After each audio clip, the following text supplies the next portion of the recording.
Hello friends, welcome to trading Hunar. आज हम इस वीडियो में इरकॉन इंटरनेशनल लिमिटेड के Q4 FY20 के रिजल्ट्स के बारे में डिस्कस करेंगे। फ्रेंड्स, इसका रिजल्ट थोड़ा सा लेट आया है, लेकिन यहाँ पर वो कहावत बिल्कुल सही बैठी है कि देर आए दुरुस्त आए, क्योंकि जनरली हमने देखा है कि Q4 FY20 में बहुत सारी कंपनीज ने अच्छे रिजल्ट्स नहीं दिए हैं, लेकिन ये एक उन कंपनीज में से है जिसने कि एक अच्छे रिजल्ट डिलीवर किए हैं इस क्वार्टर में। जैसा कि अभी आप अपनी स्क्रीन पर देख रहे हैं, ये प्राइसेस आज के क्लोजिंग के हैं, यानी कि आज मंडे के जो क्लोजिंग प्राइसेस हैं वो मैं आपको स्क्रीन पर दिखा रहा हूं। इसके जो रिजल्ट्स रहे हैं वो एक अच्छे रिजल्ट्स रहे हैं, मार्केट को पसंद आए हैं, और हालांकि मार्केट इससे और भी अच्छा एक्सपेक्टेशन कर रहा था, लेकिन फिर भी कोविड-19 की वजह से थोड़ी सी इसमें कमी आई है। इसके बावजूद इसने एक अच्छे रिजल्ट्स दिए हैं। क्या हैं वो रिजल्ट्स, ये हम डिस्कस करेंगे इस वीडियो में। लेकिन जैसा कि आप जानते हैं, ये एक ऐसी कंपनी है जो कि वैल्यू स्टॉक कहलाती है, यानी कि इस कंपनी के अंदर वैल्यू होती है, और यहाँ पर जब भी इस तरह की कंपनी में कोई बड़ा काम आता है तो वो वैल्यू के साथ साथ वो ग्रोथ कंपनी भी बन जाती है। और जब इस तरह का कॉम्बिनेशन बनता है तो इसके शेयर प्राइसेस भी बढ़ते हैं, साथ में इसमें जो वैल्यू एप्रिसिएशन होता है उससे शेयर होल्डर्स को बहुत फायदा होता है। तो यहाँ पर हम एक नज़र डालते हैं इसके एक साल के प्राइस पैटर्न पर, और उससे हमें ये पता चलेगा कि जिन लोगों ने इसमें इन्वेस्ट किया था एक साल पहले, आज वो कितने फायदे में है। तो यहाँ पर हम डालते हैं एक नज़र एक साल के प्राइस पैटर्न पर। तो यहाँ पर हम देख रहे हैं कि एक साल पहले इसका जो हाई था वो 82.20 था, जबकि आज ये बढ़कर के 99.45 हो गया है, यानी कि इस शेयर में जिन लोगों ने इन्वेस्ट किया था उनके पोर्टफोलियो 21% से बढ़ गए हैं। बावजूद इसके कि कोविड-19 की प्रॉब्लम यहाँ पर सभी कंपनीज के लिए बराबर है, लेकिन इस कंपनी के जो प्राइसेस हैं, शेयर प्राइसेस हैं, वो 21% बढ़े हैं। तो ये एक बहुत अच्छी बात है शेयर होल्डर्स के लिए। यहाँ पर मैं आपको एक चीज और बता दूं कि कंपनी ने एक डिविडेंड भी डिक्लेयर किया है। क्या है वो डिविडेंड, इस सब के बारे में हम जानेंगे इस वीडियो में। लेकिन इसके पहले हम एक छोटा सा टेक्निकल एनालिसिस कर लेते हैं उन लोगों के लिए जो अभी इस शेयर में एंटर करना चाहते हैं। तो यहाँ पर हम देख रहे हैं कि यहाँ पर आप देखिएगा कि फरवरी के सेकेंड वीक से इसमें एक पैनिक सेलिंग हुई, और इसने जो अपना लो बनाया वो लगभग 57-58 के करीब लो बना लिया था। लेकिन उसके बाद में अप्रैल के फर्स्ट वीक से इसमें रिकवरी आई, और इस कंपनी ने एक अपने जो प्राइस है उसको मेंटेन किया।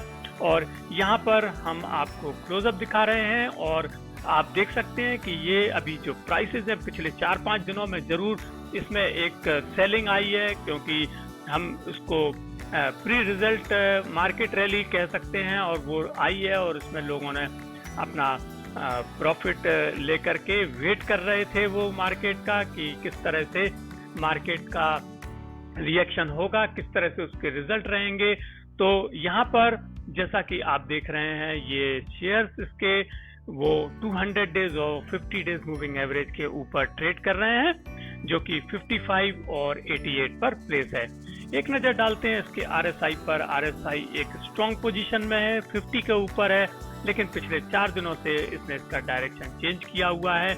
लेकिन मुझे ऐसा नहीं लगता है कि ये शेयर किसी तरह से अपना एक इसमें डाउनफॉल आएगा, क्योंकि यहाँ पर जैसा कि मैंने आपको पहले भी बताया था कि ये एक 200 डेज और 50 डेज मूविंग एवरेज दोनों के ऊपर काम कर रहा है, यानी कि इसको एक बहुत ही जबरदस्त सपोर्ट है इन दोनों मूविंग एवरेजेस का, यानी जो 55 और 58 के करीब है। तो यहाँ से नीचे जाने की उम्मीद बहुत कम है, खास करके तब जब इसने रिजल्ट अच्छे डिक्लेयर किए हों। और यहाँ पर हम एक नज़र डालते हैं इसके स्टॉकिस्टिक मोमेंटम पर, जो कि वो भी एक वीक हुआ है पिछले 4-5 दिनों में, क्योंकि इसमें एक सेलिंग आई है, प्रॉफिट बुकिंग आई है। और हम डालते हैं एक नज़र अंत में इसके MACD पर। तो MACD की यदि हम बात करें तो एक ये पॉजिटिव जोन में अभी ट्रेड कर रहा है, और हमें उम्मीद है कि ये इसी ट्रेड में इसी जोन में ये ट्रेड करता रहेगा। तो ये था एक छोटा सा टेक्निकल एनालिसिस। अब हम चलते हैं अपने अर्निंग परफॉर्मेंस या क्वार्टरली रिजल्ट्स की ओर, जो कि हम 3 पैरामीटर्स में लेंगे और इनको हम बारी बारी से डिस्कस करेंगे। सबसे पहले लेंगे हम रिवेन्यू हमने देखी है कि इसकी 1797 करोड़ से बढ़कर के 1873 करोड़ हो गई है, यानी कि जिसमें लगभग 4% का इंक्रीज हुआ है। यदि हम सालाना टर्नओवर की बात करते हैं तो 4415 करोड़ से बढ़कर के ये 5202 करोड़ हो गई है, जो कि 800 करोड़ का इसमें इंक्रीज हुआ है। और कंपनी के पास लगभग 30,713 करोड़ के ऑर्डर बुक अभी कंपनी के पास में है एज ऑन 31 मार्च। जहां तक इसके डिविडेंड की बात है, जैसा कि मैंने आपको बताया था, इन्होंने एक डिविडेंड दिया है 2.06 पर इक्विटी शेयर का, क्योंकि इनकी जो फेस वैल्यू हो गई है वो 2 पर शेयर है। इसके पहले ऑलरेडी ये एक डिविडेंड दे चुके थे, जो अब इनकी फेस वैल्यू 10 पर था, जो कि 13.45 का इन्होंने इंटरिम डिविडेंड ये ऑलरेडी दे चुके थे। तो ये रही एक अच्छी खबर शेयर होल्डर्स के लिए, डिविडेंड की 2.06 पर इक्विटी शेयर इनको मिला है। अब हम आते हैं एबिटा पर। एबिटा में इस कंपनी ने थोड़ी सी मात खाई है और यहाँ पर 251 करोड़ से कट करके ये 182 करोड़ हो गई है, जो कि लगभग 27% की कमी है। इसका रीजन ये है कि इनके कंपनी के जो एक्सपेंसेस हैं वो 1632 करोड़ से बढ़कर के 1745 करोड़ हो गए हैं, यानी कि लगभग 120 करोड़ के जो इनके प्रॉफिट हुए हैं उसका जो असर है वो सीधा सीधा नजर आ रहा है इनके एबिटा पर। अब हम डालते हैं इसके प्रॉफिट पर एक नजर, तो प्रॉफिट 100 करोड़ से बढ़कर के 115 करोड़ हो गया है, जो कि लगभग 16% का इसमें इंक्रीज हुआ है। और यहाँ पर जो ईपीएस है कंपनी का वो 10.6 रुपीज था, क्वार्टरली की बात कर रहा हूँ, वो बढ़कर के 12.27 हो गया है। और ये भी एक बहुत अच्छी बात है कि ईपीएस बढ़ना यानी कि कंपनी के शेयर में एप्रिसिएशन तो होना ही होना है। अब हम बात करते हैं जो इसका पैट है, प्रॉफिट आफ्टर टैक्स है, यानी कि जो सालाना है उसकी मैं बात कर रहा हूँ। ये 445 करोड़ से बढ़कर के 490 करोड़ हो गया है।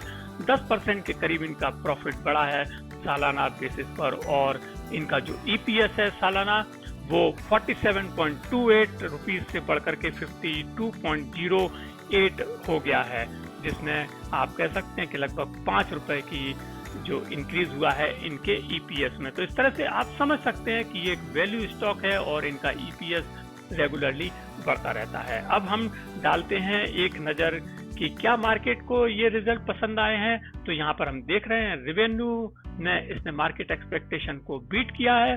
रही बात एबिटा में इसने मार्केट एक्सपेक्टेशन को मिस किया है। और प्रॉफिट तो इन्होंने बम्पर लेके आए हैं, 16% का इंक्रीज हुआ है और इन्होंने मार्केट एक्सपेक्टेशन को बीट किया है। अब डालते हैं हम एक नजर इसके ट्रेडिंग पैटर्न पर कि क्या रहा है एक हफ्ते का ट्रेडिंग। तो यहाँ पर हम देख रहे हैं कि 6 जुलाई को जबरदस्त ट्रेडिंग हुई, लगभग 95 लाख शेयर्स की ट्रेडिंग हुई है। हालांकि आज 13 जुलाई को लगभग 26 लाख शेयर्स की ही ट्रेडिंग हुई है, लेकिन इसने जो हाई बनाया था वो 7 जुलाई को 105.45 बनाया था। और मैंने आपको पहले भी बताया था कि ये एक प्री मार्केट रैली थी और उसकी वजह से इसमें एक रैली आई और इसने एक नया हाई बनाया था 7 जुलाई को। एक नजर डालते हैं इसके शेयर होल्डिंग पैटर्न पर। तो जो प्रोमोटर्स, जैसा कि आप जानते हैं, ये गवर्नमेंट कंपनी है और इसमें 89% के करीब प्रोमोटर्स का इक्विटी है और डीआईआई इसमें इन्वेस्ट कर रहे हैं, जो कि लगभग 5% है। एफआईआई की बहुत कम है, केवल 0.2% ही एफआईआई की होल्डिंग है। अब डालते हैं हम इसकी वैल्यूएशन पर एक नजर। तो 4,400 करोड़ का मार्केट कैप है और इनकी जो बुक वैल्यू है वो लगभग 84 रुपीज की है। और इस वक्त जो प्राइस टू बुक है वो बहुत ही चीप है, 1.12 है केवल। और इंडस्ट्री का जो पी रेशियो है वो 15.40 है, लेकिन इसका पी रेशियो 9 है, बहुत ही चीप है। और ईपीएस, जैसा कि अभी हम ऑलरेडी डिस्कस कर चुके हैं, वो लगभग 52 के करीब हो गया है सालाना। और रही बात डिलीवरेबल क्वांटिटीज की, तो लगभग 40% के करीब शेयर्स लोग इसमें इक्विटी शेयर्स में या तो डिलीवरी लेते हैं या डिलीवरी बेचते हैं। तो फ्रेंड्स, ये जो वीडियो था वो आपको कैसा लगा, और इसी तरह के वीडियोस देखने के लिए आप हमारे चैनल को सब्सक्राइब कीजिएगा और इस वीडियो को आप शेयर जरूर कीजिए, और यदि आपने लाइक नहीं किया है अब तक तो प्लीज इसको लाइक जरूर कीजिए। Thank you.